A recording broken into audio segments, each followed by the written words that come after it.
Kisah penjual martabak beli rumah pakai koin di Banyuwangi, nabung koin Rp1.000 sampai Rp46 juta.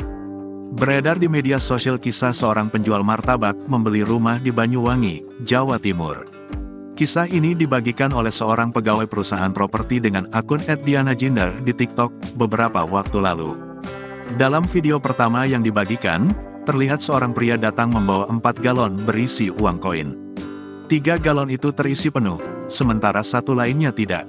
Dalam keterangan unggahannya, akun tersebut mengaku harus menghitung uang koin di dalam galon itu seharian. Uang koin pecahan Rp1.000 itu pun akhirnya dikeluarkan di lantai. Warganet pun penasaran jumlah uang tabungan di dalam galon tersebut. Pemilik akun mengungkap bahwa total tabungan uang koin dalam galon itu berjumlah Rp45.980.000. Lalu, lanjutnya, pria penjual martabak itu menambahkan uang tunai sebesar Rp20.000 sehingga totalnya menjadi bulat Rp46 juta. Ia juga mengatakan, penjual martabak itu menabung selama kurang lebih 3 tahun. Adapun, penjual martabak itu membeli rumah berlokasi di perumahan Kafling Brawijaya Asri, Kebalenan, Banyuwangi, Kabupaten Banyuwangi. Sementara itu, pria pembeli rumah itu diketahui sebagai penjual martabak terang bulan di Banyuwangi dengan nama MT Terbul Laka Laka 777.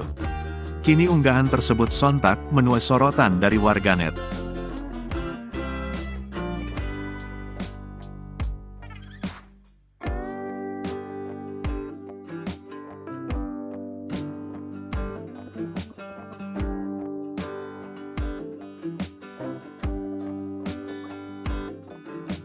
Download Tribun X sekarang, menghadirkan lokal menjadi Indonesia.